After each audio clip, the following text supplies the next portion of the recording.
From WXXI News, this is Connections. I'm Evan Dawson. Our connection this hour was made on January 16th when the film industry lost a luminary. David Lynch, known for his surrealist storytelling and dreamlike imagery, died at the age of 78. And if your social feeds are like mine, you've seen people honoring David Lynch by saying, well, at least we are now essentially living in Twin Peaks. Perhaps you've heard the term Lynchian, inspired by the enigmatic director's style. It's come to transcend film and refer to anything strange or surreal. For nearly half a century, Lynch's work influenced American culture, from his early film Eraserhead to, yes, Twin Peaks, to his music. As Hazel Kills writes for NPR, quote, to truly understand the signature weirdness of a David Lynch movie, you need to pay attention to the music, end quote. Whether you're a David Lynch superfan, as some of our guests are, or if you're not all that familiar with his work, I mean, I know some, but not much. I feel like I'm undereducated on this, and we're going to explore with our guests how it has influenced modern culture, and we're going to preview an upcoming A Little Lynch film series at the Little Theater. That's all coming here. Let me welcome our guests from the Little Theater. Scott Pukas is Communications Director. Welcome back. Thanks for being here. Thanks for having me. And Candace Grimes, Events Coordinator. Thank you for being here. Thank you for having me. Welcome to Yim-Stueve, who is manager of the Dryden Theater at the George Eastman Museum. Welcome. Thanks for being with us. Thank you. And, you know, the Dryden's taken part in this wonderful event series as well. So we'll talk about that as well. And Theo Trombulak is here as well. Theo is a David Lynch fan. Welcome. Thanks for being with us. Hi. All right. So Scott Pukas, I mean, you haven't seen every Lynch film. You haven't seen everything he's ever done, right? You know, Lynch is kind of a blind spot for me. I have not seen as many as our other guests on here. You're the encyclopedia. So this is like one of the places, like, if you were getting educated, this is where you'd have to cram and study a little bit. Yeah, and I think the way to experience some of these David Lynch movies for the first time is on the big screen with that communal experience. Always. So I'm ready to join in with others here with this series that we're doing at the Little and at the Dryden. All right, Candace, what's coming up? When does it start? So we actually already kicked it off at the Dryden. Eraserhead was the first one up. The first one at the Little is going to be Mulholland Drive. That's on Saturday, April 12th at 7:30.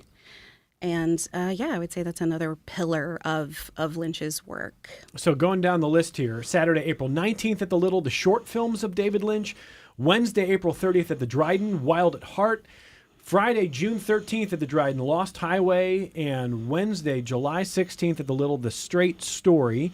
Candace, are you in the I know a lot, I know a little, I need to know more David Lynch category? I am a huge fan of David Lynch. I would say he's one of the greater influences on me as an artist. I'm a photographer and visual artist as well. And I think he really taps into the subconscious. I think that's He uses visual symbolism to sort of speak to people, and that definitely influences me as a photographer, sort of using symbolism and archetypes and things like that. And let me ask Tim and Theo for some opening comments, and then we're going to figure out what's the question that everybody who's been emailing me, who killed Laura Palmer? I guess we're going to get that answered today. Oh, no, spoilers. I think it's old enough. Tim, how does Lynch rank for you? David Lynch is one of my favorite directors for sure. One of the directors that, when I was getting into film, really just opened my mind to the possibilities of film, opened my mind to certain emotions that typical movies don't explore, these strange emotions that you typically have in dreams and that sort of thing.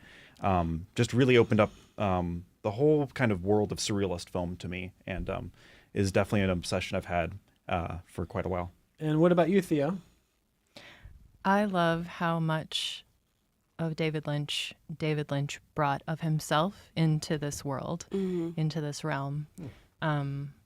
And so I have deep, deep respect for somebody that can bring their own interiority and vulnerability to like the classical physical space of reality and have people understand it, like we were just saying, but on like a visceral level. So, is there a particular film or something from his repertoire that stands out to you as the top of it? Yeah, I mean, so I will say that I'm not a super fan in the sense pretty much of anybody. I see what I see, but I love Twin Peaks. It's a beautiful film that blends, like, to me, it's sort of like a bizarro like Seinfeld almost. Yeah. Like A it's bizarre Seinfeld. Yeah, it's like a really weird like it's like a sitcom, Yeah. but like if it was a nightmare. Yeah, and I love that. there's like a little soap opera in there too. Totally. Yeah. What about you, Candace? Top of the list? Yeah, so I love Twin Peaks. I especially love The Return, which was on Showtime somewhat recently. I don't remember. I think it was like 2000, well, maybe like 22. Yeah, so that actually, I think, encapsulates a lot of Lynch's work. Like, I feel like it explains a lot of his films as well. Like, I feel like he really develops his mythos in that series, and was really allowed to play and do things he couldn't do with Twin Peaks being, I think it was an ABC TV show at the time. So I think you get a little deeper view into that. And then I would say, as far as films go, Eraserhead, is one of those movies that I watched and just, it changed like who I was as a person. And it just has this visceral, it's kind of like you were talking about, like the things that you don't want to look at or think about, that lies deep in your subconscious. It really taps into that. And I think that's why that's a film that sticks with a lot of people. Why? How has Eraserhead changed you as a person? Well, he built a lot of the sets. So this was actually a film that he made over several years while he was kind of still in school. And so he used this abandoned building and stables. And so a lot of it is very like sculptural. So just seeing a filmmaker really have a hand in every part and having this vision from start to finish. And I think it just speaks to me spiritually. It's that thing that you can't explain. It's just, you feel it when you see it. And I think that's had an effect on a lot of people. And I think that's why a lot of people don't like it at the same time, because it's too much. They don't want to go there. They don't want to think about it. It's disturbing. So I think especially for me as an artist, it just opened up this, it gives you permission to really rely on your vision and your intuition. Let me, before I get to Tim and then the understudied Scott Pukas on lynching, I want to ask Theo a little bit. I saw your reaction to Candace's point about there's some people who don't like it. Some people are going to be uncomfortable. I don't know if I want to ask if that's a prerequisite for challenging or great art, but do you think that is a common component of really thoughtful art of any kind, that it is not going to be uniformly loved or praised? It's going to have a range of reactions? Yeah, so I would say that, I think it's are things that are common, are those able to be great? And I personally don't think that's true. I think that there has to be a spectrum of intuition around a work of art that, it's not going to be for everybody. It just isn't. And that's one of the beautiful things about the diversity of the world. And the way that I experienced David Lynch's work was it was a both and. It was very uncomfortable. And in like a sort of like almost like being a voyeur to my own dreams kind of way, where I was like, oh, this is happening and I'm watching it and I'm still watching it. So it piques that sort of curiosity in myself to wonder about what it is that I'm capable of experiencing. Why did it not push you to a point of discomfort where you had to turn it off? Why did you say, I'm acknowledging the discomfort, but I need to see more? Well, for one thing, it's not real. So I appreciate helpful. that about it. That's helpful. And, in reflection, I watched those things I watched a lot of David Lynch when I was a little bit younger. And I have less of a capacity to watch bizarro things now as much. So I think that I think it was also at a time in my life when that was like very extra fascinating to me. But that being said, I mean, I work in the bizarre and the surreal, so I do it now more than I watch it. Understood. Tim, is there a top of the mountain of David Lynch for you? I mean, my typical answer is Eraserhead as well. That's one that's really spoken to me, particularly as a just really low budget film. It's just incredibly impressive. But I'm also really fond of, towards the end of his career in terms of filmmaking, he Lost Highway, Mulholland Drive, and then his last film, Inland Empire. They all really are not only surreal, but they're very puzzle-like. and you can rewatch them an almost like infinite amount of times, and you always get more, in a way that some of his earlier films aren't quite as puzzle-like as those last films. And I mean, Mulholland Drive is definitely for a lot of people is the top of the list, and that's one that I couldn't watch Eraserhead all the time. I could watch Mulholland Drive like every day. It's so rewatchable. So I'm curious to know if you think, and if the panel thinks that that we're still seeing films made like that have that level of thoughtfulness, that puzzle-like approach, to where if you rewatch it, then you go, "How did I miss this time?" Or now I'm seeing this a different way. And I'm asking for two reasons. Number one, I mean, is anybody still doing that? But number two, that takes a level of attention and engagement with the audience.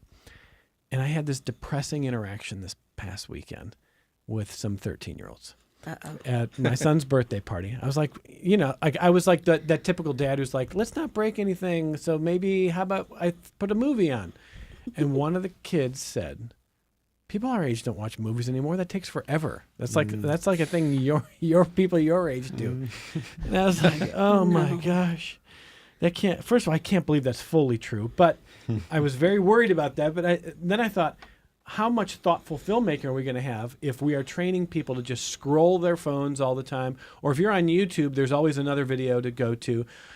Kids have told me I don't even finish watching a video. I'm on to the next one, let alone watch a full movie. So this is me like existentially like dreading like where we are and where we're going. Do you think, Tim, that that there are David Lynch either acolytes or analogs in the culture right now?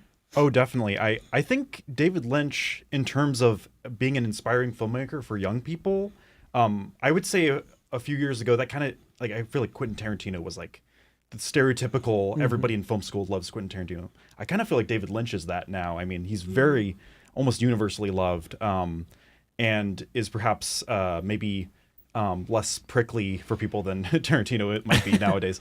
And David Lynch has a kind of, unlike some other film directors, he's also seems like he was a pretty great guy as well, which is important.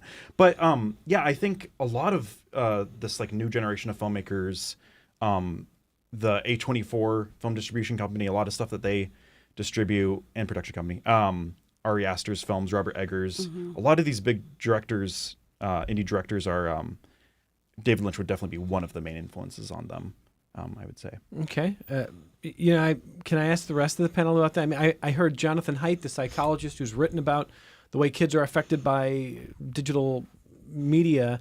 He was saying that it's actually a valuable thing for kids to be able, at a young age, to be able to watch a movie all the way through. Now, he recommends doing it with people not in solitary if possible, because it should be social experiences, etc. But he said that beats the heck out of giving a kid a phone at a very young age and saying, just scroll a feed, doom scroll, look up YouTube. And I'm hopeful that the Little Theater's audiences, the Dryden's audiences, that all of our audiences will continue to be a wide range of ages. But Candace, how do you see that? Yeah, I think that's a tough one. A lot of it does just have to do with the attention span.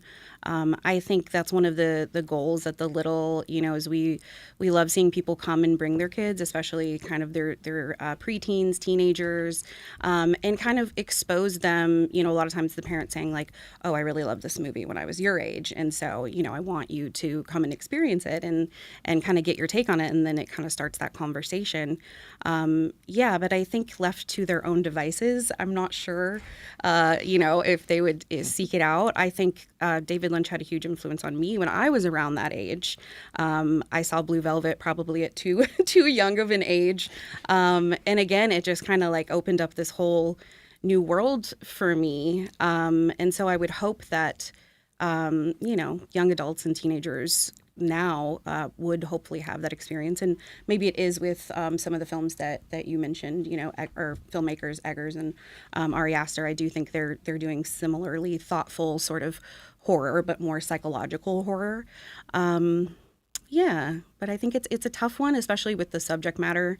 I think you'd have to have some open-minded parents, Yeah, I don't want all art to be instant gratification. Oh, totally. And so, Theo, am I being too cynical about where we're going as a culture? I have those moments too. I think it has a lot to do with like how we experience time. If you're getting things at an accelerated rate, then you're experiencing time in a different way than somebody that can really sit in stillness. I think David Lynch could probably speak to that way better than I could because he was a transcendental meditator. And so I think that those things are malleable. Just because you get one thing when you're young, it makes a deep impression, but everything has changed. So no, I don't think so. Okay. Scott, how do you feel about that? Yeah, I mean, we all want big multi-generation audiences, right? Yeah, I think there probably are a lot of filmmakers out there who want to make these weird films like David Lynch. Weird movies are my jam. Like, we love showing those at the Little. I love seeing those. I think part of the problem, though, is getting that type of movie made. There's a great new Apple TV show called The Studio, Seth Rogen in it, and there is a bit in it of satire where the head of the studio is like, okay, Barbie was real popular. We need more IP. Let's make a Kool-Aid Man movie. And recently, Warner Brothers announced that their head is like, we need more IP-driven movie. And so that is where a lot of the mainstream is going. So less and less of these weird David Lynch type movies and more of, here's a superhero movie, here's the Kool-Aid Man movie.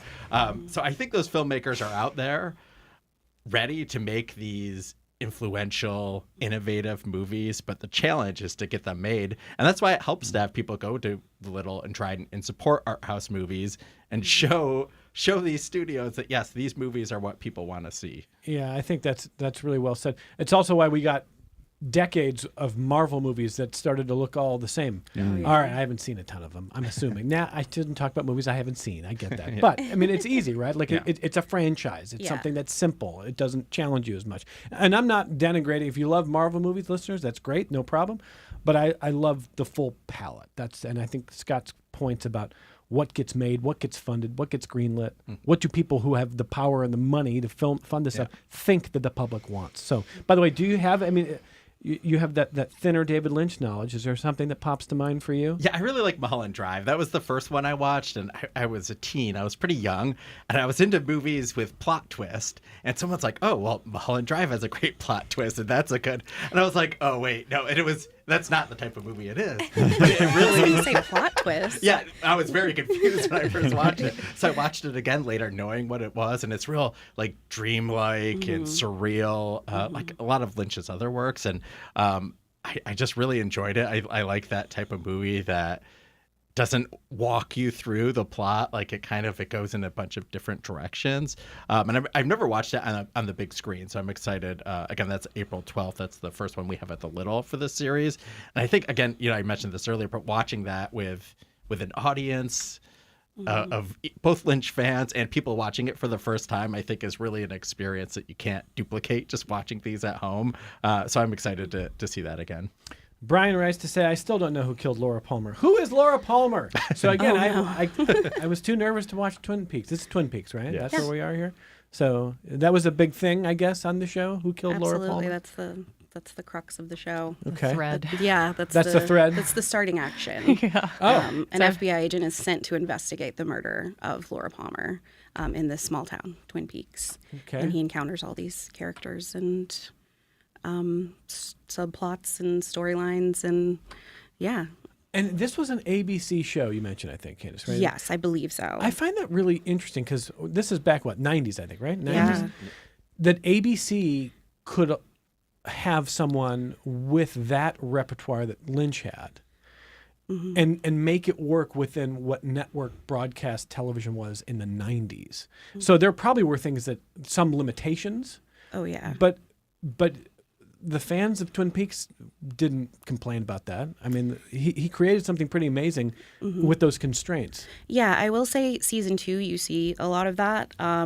He did have a partner, Mark Frost, that he worked with, and I think that really helped balance out sort of, you get these really heady David Lynch concepts, but then, like we were saying, there's a little bit of like a sitcom, there's a little bit of a soap opera.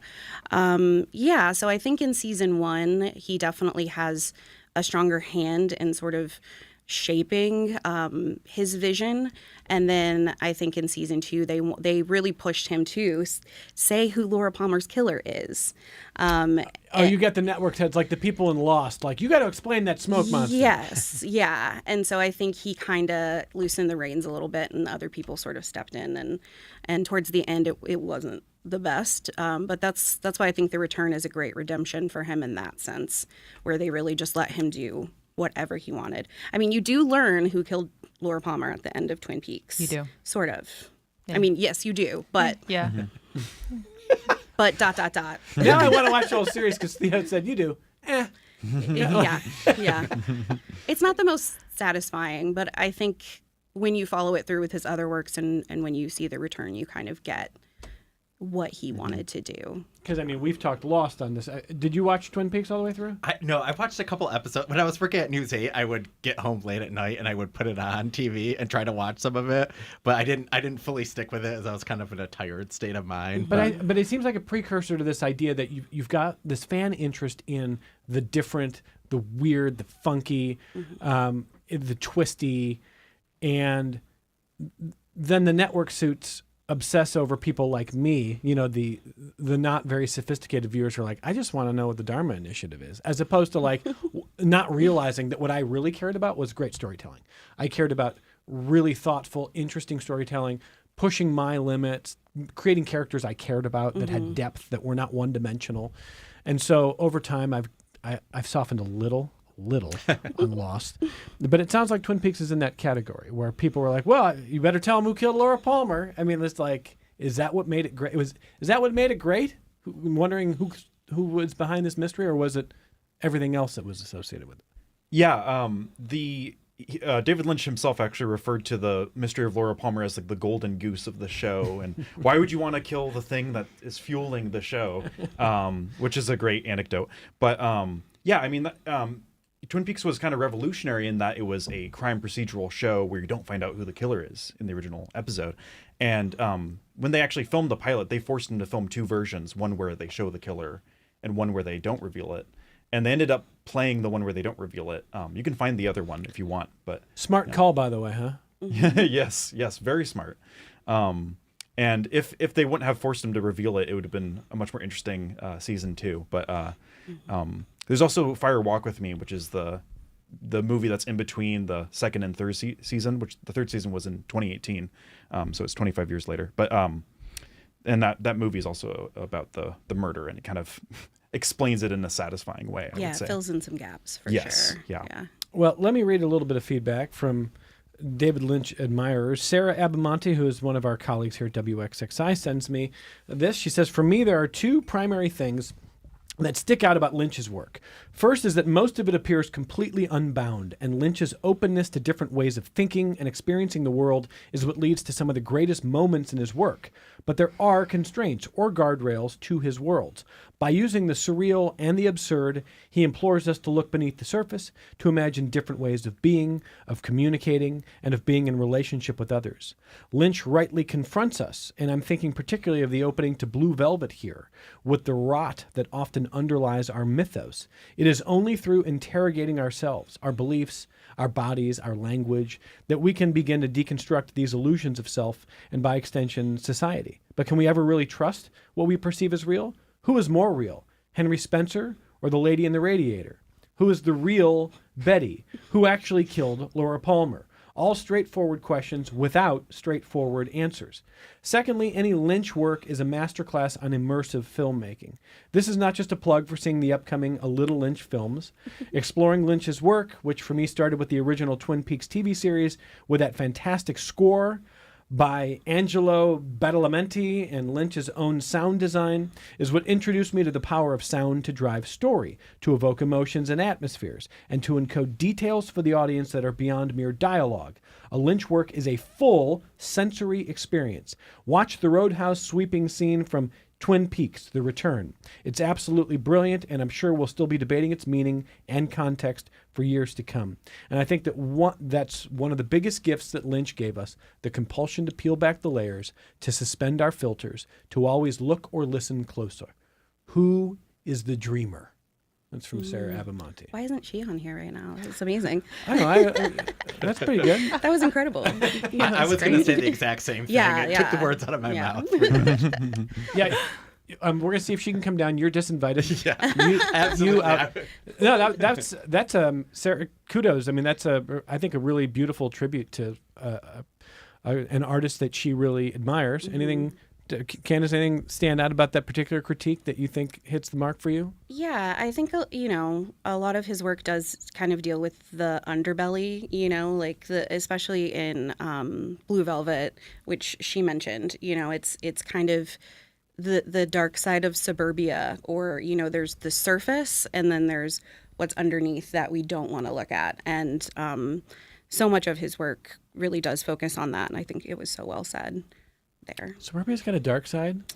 Man, everything has a dark side. It's kind of with Lynch's work, it's like there's two worlds, it's we're in the real world, but then there's this other world, and there are these forces. He focuses a lot on like the dark forces, kind of like a daemon, not demon, but like in the Greek daemon, which is like a god or like fate, some sort of powerful influence. And so, it's these people just kind of going about their lives, and then there being these sort of sinister influences on them, and then getting their reaction, or even if they're perceiving that it is happening. And that's a lot in the Lynchian sort of mythos. It's explained, I think, in Twin Peaks: The Return, with the cream corn that what was it? Yeah, Garmonbozia. So it's essentially these daemons that feed on pain and sorrow, and it comes out as this sort of creamed corn substance. And so that's kind of what it is. Like that's what he's saying, is that there are these forces that want you to be afraid and sad, so that they can feed on it. Anything you want to add there, Tim? Yeah, I mean, David Lynch is very good at depicting evil and dark forces, but he's also actually very good at depicting goodness, I think, as well, which it's easy to fixate on how good he is at depicting disturbing things, because he really is good at it. But there's parts of his films that are so beautiful and touching and sweet as well. And in Twin Peaks, too, the main character, Dale Cooper, is a genuine role model for the audience. I think not just a protagonist. So, I wanted to highlight that as well. Yeah, there's always these kind of cosmic forces of good and evil. Absolutely. Anything you want to add there, Theo? That just got me thinking about how, thinking about how our ability to deal with reality and is coupled with like our inability to name certain things, that you see characters in these films or in these shows grappling with, experiencing, reacting to evil, or like I can never say that word, beautiful image, and then not necessarily having the name for it, or not necessarily being able to answer the questions that we as the audience want desperately to be answered. And so that just speaks to the unnameability, I think, of these forces that he shows. And to tie back into what you began with, his ability to use visual storytelling as a way to evoke. But Theo, what does it say about viewers like me who, you talked about confronting discomfort, knowing it's not real, but kind of sitting with discomfort as a viewer. What does it say about me that so often lately what I choose is easy? It might be an old sitcom, something familiar, and I'm not going. I mean, like even Severance that we talked about, shows like that. I'm like, today's the day. I really want to kind of immerse, and then I go, I don't know if I mentally. I don't know if I can get there. And so, like David Lynch, I would love to learn more. I'd love to be really well educated about everything he's done. And then I go, like, I don't know if I can do it. What does that say about, like, is that just me? Am I weak? Evan, I can't answer the questions that are inside of you. I was going to say, that's a psychological question, I think. Yeah, I can say that I experienced that for sure. And that you don't know until you try. I think, first of all, it's certainly true you don't know until you try. And my guess is Lynch, Severance, things in those categories, I'd probably sit down and after 30 or 60 minutes ago, that was amazing. We should do more of that. I also feel like there are times when things feel kind of angsty or you feel a lot of dread, it's easy to choose like an old comfort blanket. Like, I mean, do you ever do that, Scott? Yeah, I think a comfort show is absolutely something you turn to. You're like, just if you're you don't know what to watch, but you want to watch something that's familiar. But I think Lynch can be a comfort show. I think Twin Peaks is a comfort show to some. And maybe if you haven't watched it, that's obviously a different story. But I think for some, that is the comfort show. That is the program they turn to when they're in that mood. But if the world is too much like a David Lynch movie, I might need a sitcom. I don't know. Yeah, well, I think like to this point, that's why it's so great to experience these films in a theater, because you're really going into this psychological space where it's a dark room and it's this communal experience where you're all having these very visceral reactions and emotions. And I think, if you're sitting down to watch it at home, you might start getting on your phone or get distracted by something else. And I think especially with his work, it's really important to be immersed. So I think getting in the right headspace will definitely be helpful when you're sort of trying to watch a David Lynch film, especially if you're trying to understand it. And Tim, watch on your own or with company? Oh, definitely with company. I mean, there is no substitution for the movie theater experience from my perspective. And David Lynch was actually a very vocal proponent of not watching movies on your phone and that sort of thing. You can find some clips of him talking about this. But he was very passionate about the movie theater. And a lot of his films have qualities that are playing off of tropes like from the movie theater itself, like the red curtains that recur throughout his work. There's actually like projector bulbs that show up in his work and stuff. So he like really admires the cinema, and so it's clear like there's no replacement for it. And not only because of visual, but I think especially because of sound. It's really hard to get good sound at home, and that's the immersive sound of a movie theater is really key for a David Lynch film for sure. Well, after we take our only break of the hour, I've got some more listener feedback as we talk about David Lynch, who passed away a couple of months ago. And his work is being celebrated in a film series. It's The Dryden and the Little, a Voltron of Awesome as part of the series. You guys can use that title. I think we might. I might steal that. That's pretty good. The next one coming up Saturday, April 12th. That's a couple Saturdays from now. Mulholland Drive at the Little, and then the Little and the Dryden are going to be sharing more of David Lynch's work as the weeks go on.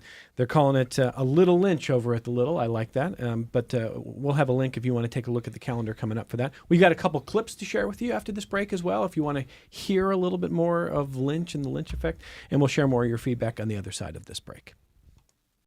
Support for your public radio station comes from our members and from Mary Cariola Center, proud supporter of Connections with Evan Dawson, believing an informed and engaged community is a connected one. marycariola.org. This is Connections. I'm Evan Dawson. John in Pittsford calls in to say, if you want a good insight into Lynch, check out his FBI character portrayal from Twin Peaks. Yeah. I love it so much. Okay. It's amazing. For a second there, so it was like, yes, and Thea was like, really? So is this like not a main character? He is a main character in Twin Peaks. Okay. He's Dale Cooper's boss, right? Yeah. Yeah. Yeah, I was processing what you said auditorily. Yes. Gotcha. So this is, in John's view, a pretty good insight into David Lynch's skill. Why do you think so, Candace? Well, you really get a sense of his personality. I feel like he based the character a lot on himself. He has a very distinct way of speaking.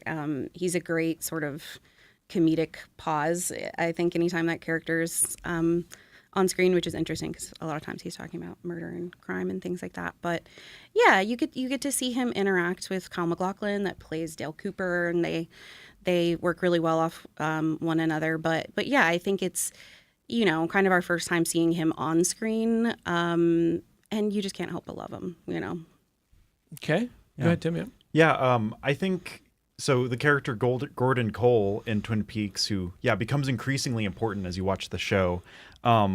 It's such a dark and troubling show at times, and then the creator of the show comes on as a character, and he's like the funniest character in the whole series, in my opinion.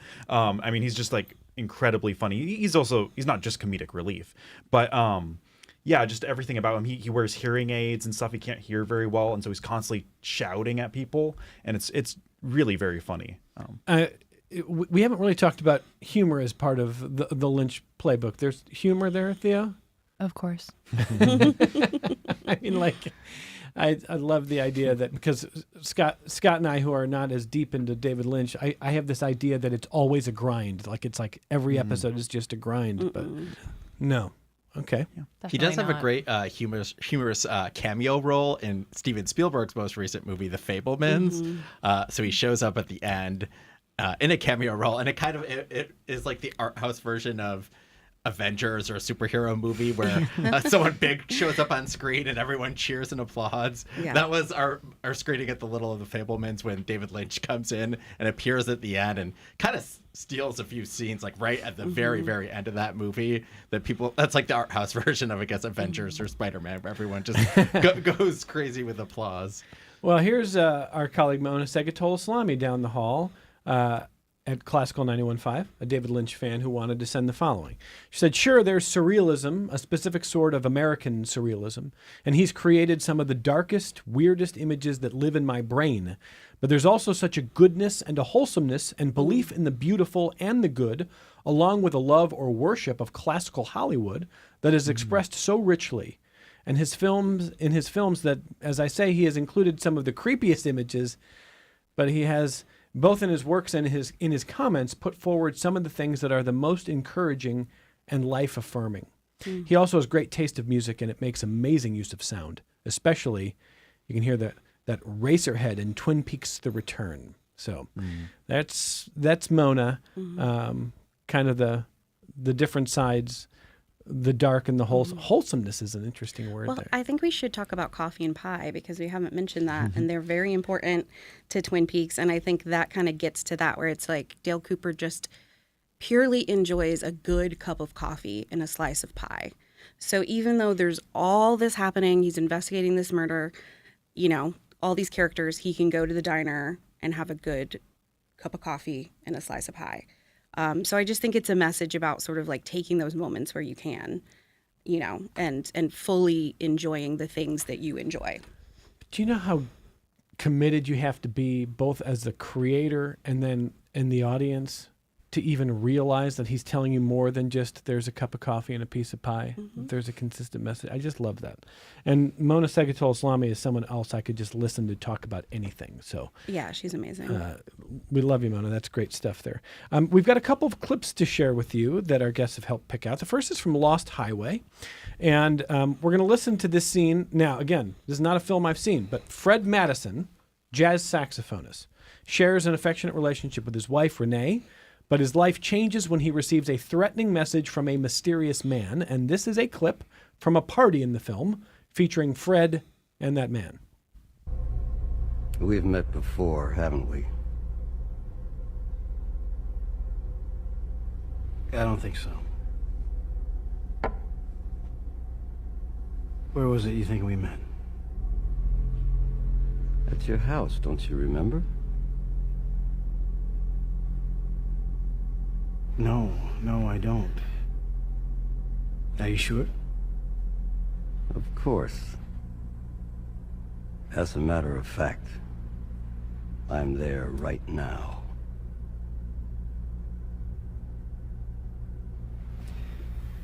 What do you mean you're where right now?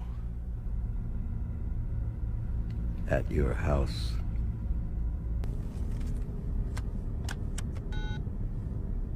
Call me.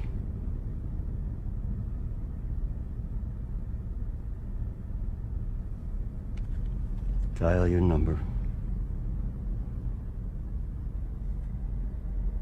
Go ahead.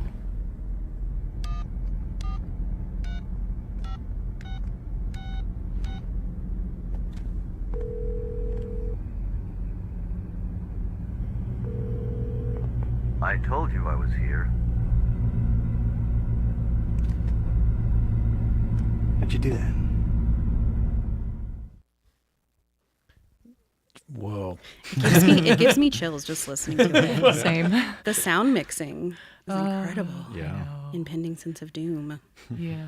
And their voices the way that their voices are extremely similar, but there's just like one note in the voices that's different to me and to my ears, feels so just like such a mind fudge.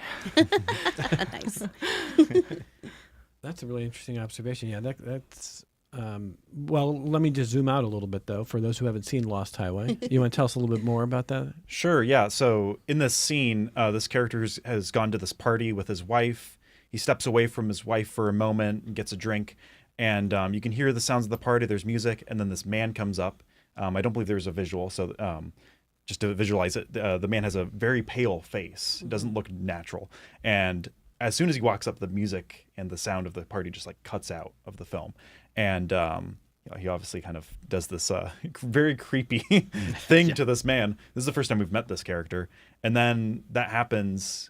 He calls him at his house, and then he walks away. And we see him later in the film, but it's just it's just an total intrusion to the scene. Even in listening to that one clip, which is all I've ever heard from Lost Highway, it has me going like, is this real? Or is this like is this on some kind of alternate plane going on here? Right. Yeah. Doesn't he see that man's face on his wife like before that scene happens? That is the first appearance. Yeah. Yeah. So Very he's brief. being intimate with his wife and gets this flash of this horrible face. Oh. And so it's that man that then approaches him and is like, "Hey, I saw you at your house, remember?" Yeah. So it's it's a little bit of uncanny, spooky. It's not what you want in a moment. No, of it's not intimacy. what you want. No, This it's not optimal. You can see Lost Highway, by the way, as part of the upcoming series at the Dryden. If you want to mark your calendar for Friday, June 13th.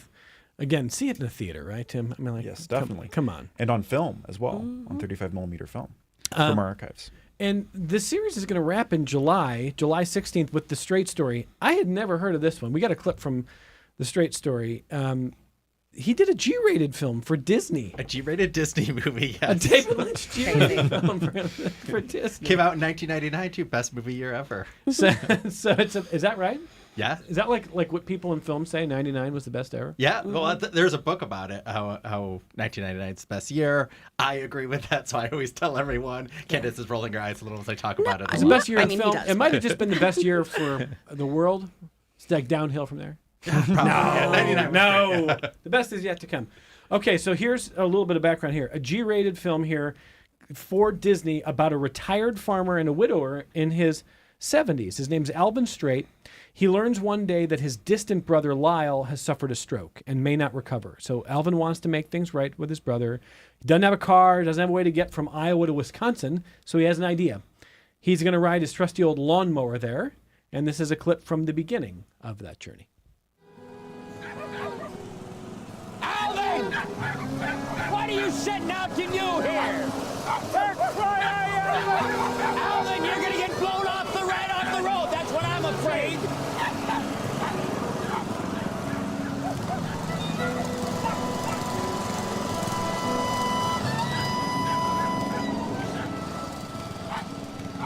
You'll never make it past the grotto.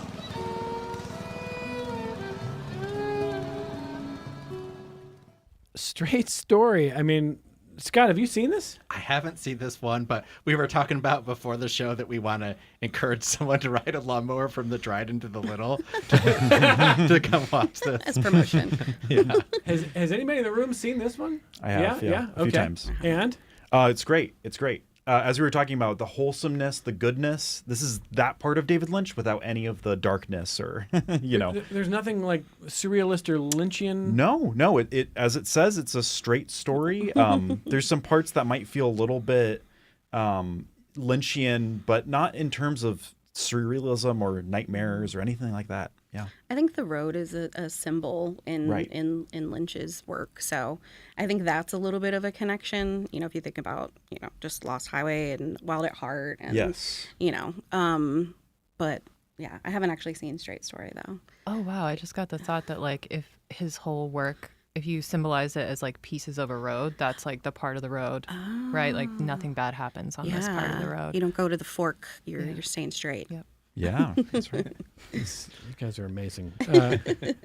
Jay writes in to say, one great thing about David Lynch that we can revisit from was his long series of weather reports from Los Angeles. His dispatches did opine on weather conditions, but also conditions of the spirit of place with a twinkle in his eye. David always invites us into conversations into landscapes, both inner and outer. Okay. The weather reports. They were amazing. During the pandemic, it was like such a source of joy, I feel. So this was a pandemic activity he took up. I think he was doing it before, but it really started trending, because everybody was just on the internet. Nobody could leave. So it just kind of became one of those bright spots where it's like, David Lynch is still out there doing his thing. We can do it. That's a comfort. Roger writes to say, I'm not too familiar with David Lynch's work. I'm very familiar with John Waters' work. He's my favorite writer and director, in that he forces us, very hilariously, to look at our own puritanical and even dark sides. Are your guests familiar with John Waters' work? Yes. Yeah. Not to the level of Lynch, perhaps? Yeah, they're both from, or not from, but both resided in, I think, Philadelphia for a while. So that's kind of an interesting connection. But, or no, I'm sorry. John Waters is from Baltimore.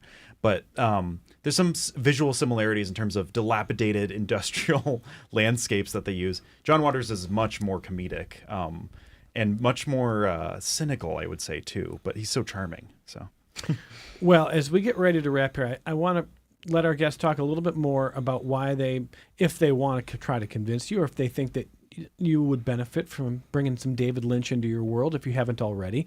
David Lynch passed away at the age of 78 just a couple of months ago, and the Dryden and the Little are teaming up for this film series that has already started. You missed Eraserhead, which apparently is like the top of the list here. The pinnacle, yeah. But you got a lot more to come. Mulholland Drive is next. The short films of David Lynch, Wild at Heart, Lost Highway, The Straight Story, all coming your way at the Little or the Dryden. And you should check out their websites, and we'll have links in our show notes so you can check out the upcoming series. But I apologize, Scott knows I get stuck on these themes like Lost, but like I'm thinking about what kind of a bad viewer I was for 6 years of a show that I claimed to love, but then I just demanded answers to stuff that in the end didn't really matter, without realizing I was in it for totally different reasons. I was in it because I did love great storytelling. I did love the characters. I didn't need everything to be tied up with this perfect bow, that I could accept that I wasn't going to get answers to certain things that I once thought were interesting if it took me somewhere, if it made me feel something or think something. And I just want to ask you to kind of talk a little bit about what is, in your eyes, the first ingredient of something great. I mean, do you need great storytelling? Do you have to have a dynamic or great character? Can it be something atmospheric or surreal or different? What's the measure of that for you, Scott? Oh yeah, that's a tricky one. Yeah, I definitely think the storytelling aspect, and not necessarily the details of what happened. So if I haven't seen something in a while, like some of these Lynch ones I have seen, but like Lost Highway, but it's been so long, so I don't remember exactly like plot details, but I remember how I feel and felt when I watched it, and especially the clip that we played. I remember just getting chills and being creeped out. So that is what sticks with me, that feeling of what emotions are going through me when I'm watching. So I like those elements of the storytelling, like how a filmmaker can evoke that from a person, whether it's whatever emotion, whether you're laughing, you're crying, whatever it is. I think those emotions really are the key to a good story and a good film. What's a sitcom that you've seen every episode of all the way through? Seinfeld. Okay. If you went back and watched a random episode from season 3, season 4, you might say to yourself, I've watched this so many times, I don't remember this plot. But you'll remember that you loved the show for different reasons. It's the same thing. It doesn't have to be like a David Lynch, I've seen it once. Even the stuff you've seen a ton of. It's amazing. You go back and you go, how do I not remember this plot? Or how do I not remember that this happened? I've seen it a bunch, but you remember how it made you feel. Yeah, and watching it again, so like if it's Seinfeld or whatever, you'll laugh just like you did the first time. And it's the same with David Lynch or another filmmaker that you adore too, that you watch it, I'm like, man, I love this just as much as that very first time. And sometimes even more. You appreciate it more. You're like, oh, this is just such a good scene. I mean, do you remember the Kramer Enema episode? Yes. Oh, you do? Yeah. Okay. Well, see, I thought just giving you a random one there. Theo, what in terms of creation of art, is there one ingredient that matters most here? Honesty. That's really interesting. Yeah. I don't think that it's possible to be dishonest and make art that can speak for yourself. What's it saying? Candace, you want to add to that? Yeah, actually, I'm in a similar vein of thinking, because I think what makes David Lynch so great is that he does have this vision, and he's very authentic and true to himself. And that's why you don't see him doing a lot of studio films. You know, he did Dune, but there was a little bit of friction because of that, because they really tried to put him in a box. And so I think with other films, it's the same. When you see, you know, this filmmaker really creating from start to finish this singular vision, and there's an authenticity there. So even it doesn't matter what the subject matter is. Again, like going back to what Scott said, it's how it makes you feel, and also, you know, just sort of receiving that message and connecting with that artist in that way. Tim? Yeah, I think, and this is something David Lynch would say often, is one of the main things that drives art is ideas. And he would meditate until he got an idea for a lot of his films. That's how he came up with a lot of his concepts. And I really think that's key to his work, is and to all great art, is having an idea, and it doesn't even have to make sense in terms of our usual sense of the word. It can be a subconscious idea, a dreamlike idea, but to have a really strong idea, and to, you know, infuse it with emotion and sincerity, I think is key. Well, I hope you have a lot of folks finding that community, seeing this together. I mean, it's one thing to stream everything. We're in a stream everything world. But I know I'm a homer for the little, and I love the Dryden, but see it in person, be with people, have that experience together when you can. It really matters. Yim-Stueve, great having you. Thank you for being here. You'll find him over at the Dryden Theater at the George Eastman Museum. From the little, Scott Pukas, Candace Grimes, thank you for being here. Thanks for having us. Thank you. And Theo Trombulak, thank you for sharing your insights this hour as well. Thanks for having me. And from all of us at Connections, thank you for listening. Thank you for watching on the WXXI News YouTube channel. We're back with you tomorrow on member-supported public media.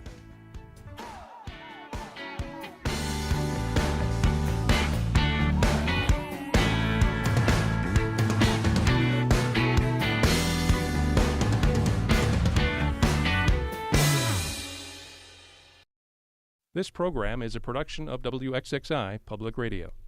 The views expressed do not necessarily represent those of this station, its staff, management, or underwriters. The broadcast is meant for the private use of our audience. Any rebroadcast or use in another medium without expressed written consent of WXXI is strictly prohibited. Connections with Evan Dawson is available as a podcast. Just click on the Connections link at WXXInews.org.